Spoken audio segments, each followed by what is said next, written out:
Friends, શું તમે ક્યારે લીલા વટાણાને છાશમાં નાખીને કોઈ રેસીપી બનાવી છે? Hello friends, welcome to kitchen art. Friends, આજે આપણે છાશ અને વટાણાના કોમ્બિનેશનથી એક નવી રેસીપી બનાવીશું જે નાના બાળકોને ખૂબ જ ભાવશે. વળી આ રેસીપી ખૂબ જ હેલ્ધી બનવાની છે, કારણ કે અહીંયા આપણે જે રીતે ફણગાવેલા મગ લઈએ છીએ તે જ રીતે ફણગાવેલા વટાણા લીધા છે. જો તમે ફણગાવેલા વટાણાથી કોઈ રેસીપી ક્યારેય ન બનાવી હોય તો આ વિડીયો ચોક્કસથી જોજો. એકદમ હેલ્ધી અને પ્રોટીનથી ભરપૂર આ રેસીપી બનવાની છે, તે પણ આપણે છાશ સાથે બનાવવાના છે, એટલે ટેસ્ટમાં પણ બેસ્ટ રહેશે. રેસીપી સારી લાગે તો લાઇક અને શેર કરજો. મારી ચેનલ ઉપર નવા હોય અને મારી ચેનલને હજુ સબસ્ક્રાઈબ ન કરેલ હોય તો સબસ્ક્રાઈબ કરી બાજુનું બેલ બટન દબાવવાનું ભૂલશો નહીં, જેથી કરીને તમને મારા નવા વિડીયોનું નોટિફિકેશન મળતું રહે. તો ચાલો ફણગાવેલા વટાણામાંથી કઈ રીતે રેસીપી પણ જાણી લઈએ. તેના માટે અહીંયા આપણે સૌપ્રથમ રવો લેશું અને રવાને થોડોક શેકી લેશું. તો અહીંયા ફ્રેન્ડ્સ, રવાને શેકવાથી આપણી રેસીપી છે તે ઝડપથી બની જશે. તો જો તમારે 5 મિનિટમાં જ આ રેસીપી બનાવવી હોય તો રવાને ચોક્કસથી તમારે શેકી લેવાનો. ફક્ત 2 મિનિટમાં રવો છે તે શેકાઈ જાય છે. તો અહીંયા આપણો રવો શેકાઈ ગયો છે, તમે જોઈ શકો છો. બસ આ રીતે 2 મિનિટ લો ફ્લેમ ઉપર તમે રવાને શેકશો એટલે રવો છે એ એકદમ હલકો લાગશે, અને રવો હલકો લાગવા માંડે એટલે સમજી જવાનું કે આપણો રવો છે તે શેકાઈ ગયો છે. બસ રવો શેકાઈ જાય એટલે ગેસની ફ્લેમ બંધ કરી દેશું અને આ રવાને આપણે ઠંડો થવા માટે એક પ્લેટમાં કાઢી લેશું. તો રવો ઠંડો થાય છે ત્યાં સુધી આપણે એક મિશ્ર બનાવી લેશું. તો મિશ્ર બનાવવા માટે અહીંયા આપણે મિક્સિંગ બાઉલ લેશું અને મિક્સિંગ બાઉલમાં 1 કપ જેટલી છાશ લેશું. ફ્રેન્ડ્સ, જેટલો રવો લેવાનો હોય તેટલી જ અહીંયા આપણે છાશ લેવાની છે. છાશ ખાટી હશે તો વધારે નાસ્તો ટેસ્ટી બનશે. તો આ નાસ્તાને તમે સવારના પણ બનાવી શકો છો અને સાંજના ડિનરમાં પણ બનાવી શકો છો. હવે તેમાં આપણે 2 ચમચી જેટલા ટમેટાં એડ કરશું. હવે આપણે લીલા વટાણા લેવાના છે. લીલા વટાણા ન હોય તો બજારમાં રેડીમેડ લીલા વટાણા મળે જ છે પલાળેલા. તેને 2 દિવસ તમે ફ્રીજમાં રાખી દેશો એટલે આ રીતે ફણગાવેલા વટાણા રેડી થઈ જશે. બસ હવે તેની આપણે પેસ્ટ બનાવી લેશું અને આ પેસ્ટને આપણે છાશમાં એડ કરી દેશું.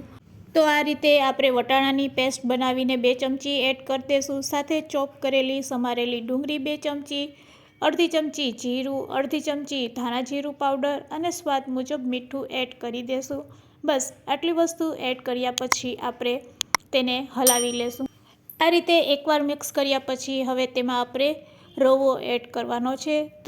પણ રવાને આપણે એકસાથે એડ નહીં કરશું. અહીંયા આપણે થોડોક રવો એડ કરતા જઈશું અને ચમચીથી હલાવતા જઈશું એટલે સરસ એક બેટર બનીને રેડી થઈ જશે. હવે બેટર કેવું થીક રાખવાનું છે તે પણ હું આગળ જણાવું છું, પણ રવાને આપણે થોડોક એડ કરતા જઈશું અને આ રીતે ચમચીથી તેને હલાવતા જઈશું. તો આ રીતે આપણે એક થીક બેટર બનાવીને રેડી કરવાનું છે. ફ્રેન્ડ્સ, તમે અહીંયા શેકેલો રવો તેમજ શેક્યા વગરનો રવો પણ લઈ શકો છો. સ્વાદમાં કોઈ ફરક પડવાનો નથી. બસ પકાવતી વખતે થોડોક સમય વધારે લાગશે જ્યારે તમે શેક્યા વગરનો રવો લેશો. તો ફ્રેન્ડ્સ, અહીંયા મેં થોડાક મરચાં પણ એડ કરેલા છે સમારેલા. હવે તેને ઢાંકીને 5 મિનિટ રેસ્ટ આપીશું. ત્યાં સુધી આપણે આ નાસ્તા સાથે ખાવાની મજા પડી જાય તેવી લસણવાળી ચટણી બનાવીશું. તો 5 થી 6 કરી લસણને આ રીતે આપણે ખાંડરી દસ્તામાં ખાંડી લેશું અને હવે તેમાં લાલ મરચું પાવડર એડ કરી દેશું. તો અહીંયા આપણે લાલ મરચું પાવડર એડ કરીને આ રીતે લસણવાળો મસાલો બનાવીને રેડી કરી લેશું. તો અહીંયા આપણો મસાલો છે તે બનીને રેડી થઈ ગયો છે. આ મસાલાને હવે આપણે એક વાટકીમાં કાઢી લેશું અને પછી તેમાં 2 ચમચી જેટલું ખાટું દહીં એડ કરી દેશું અને આ રીતે તેની એક પેસ્ટ બનાવીને રેડી કરી લેશું.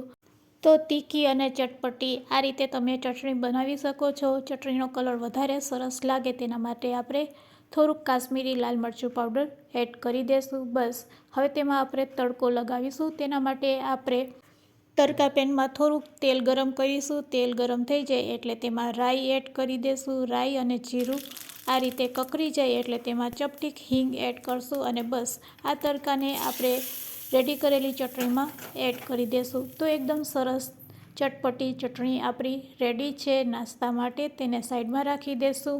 તો ફ્રેન્ડ્સ, અહીંયા 5 મિનિટ થઈ ગઈ છે. આપણું બેટર પણ રેડી છે. ચાલો તેને ચેક કરી લઈએ. તો ફ્રેન્ડ્સ, અત્યારે આપણું બેટર ઘટ લાગી રહ્યું છે કારણ કે અહીંયા આપણે રવાનો ઉપયોગ કરેલો છે.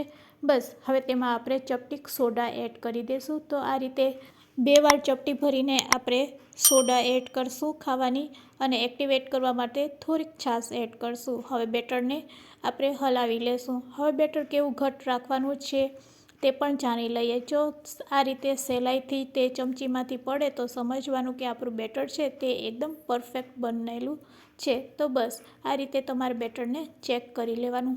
બેટર થોડુંક ઢીલું હશે તો પણ ચાલશે, પણ ઘટ ન હોવું જોઈએ એ વાતનું ખાસ ધ્યાન રાખવાનું છે. હવે ગેસની ફ્લેમ આપણે ચાલુ કરીશું અને અપ્પે પેનમાં આજે આપણે આ નાસ્તો બનાવવાના છે કારણ કે અહીંયા આપણે ઓઇલ ફ્રી નાસ્તો બનાવવો છે. તો આ રીતે આપણે અપ્પે પેનનો ઉપયોગ કરીશું અને એક ચમચી અપ્પે પેન ગરમ થઈ જાય પછી તેમાં આપણે આ રીતે એડ કરતા જઈશું અને પછી તેને લીડથી ઢાંકી દેશું. ફ્રેન્ડ્સ, આ નાસ્તો એટલો અંદરથી સોફ્ટ બનશે કે વાત ન પૂછો. આ નાસ્તો તમે સવારે તેમજ રાત્રિના ડિનરમાં પણ બનાવી શકો છો. લીડથી આપણે ઢાંકી દઈશું અને બંને બાજુ ગોલ્ડન બ્રાઉન કલર થાય ત્યાં સુધી તેને પકાવી લઈશું. તો એક બાજુ આ રીતે પાકી જાય એટલે તેને આપણે પલટાવી લઈશું. ફરીથી આ રીતે એકવાર પલટાવ્યા પછી લીડથી તેને આપણે ઢાંકી દઈશું અને ફક્ત 1 મિનિટ માટે લો ફ્લેમ ઉપર તેને પકાવી લઈશું. તો ફ્રેન્ડ્સ, અહીંયા આપણે વટાણા અને છાશનો ઉપયોગ કરેલો છે, જેના લીધે આ નાસ્તાનો ટેસ્ટ છે તે ખૂબ જ ટેસ્ટી લાગશે. તો અહીંયા આપણો નાસ્તો બનીને રેડી છે. ચાલો તેને આપણે પ્લેટમાં કાઢી લઈએ અને પછી તેને સર્વ કરીશું. તો ગેસની ફ્લેમ આપણે બંધ કરી દઈશું અને ગરમા ગરમ નાસ્તાને સર્વિંગ પ્લેટમાં સર્વ કરીશું. આ નાસ્તાને તમે ટમેટો કેચઅપ તેમજ તીખી લીલી ચટણી સાથે તેમજ શેઝવાન ચટણી સાથે સર્વ કરી શકો છો. તો ફ્રેન્ડ્સ, આજની મારી રેસીપી તમને કેવી લાગી તે મને કમેન્ટ્સમાં જરૂરથી કહેજો. રેસીપી સારી લાગી હોય તો તમારા ફ્રેન્ડ્સ, મિત્ર અને ગ્રુપમાં શેર કરવાનું ભૂલશો નહીં. Thanks for watching.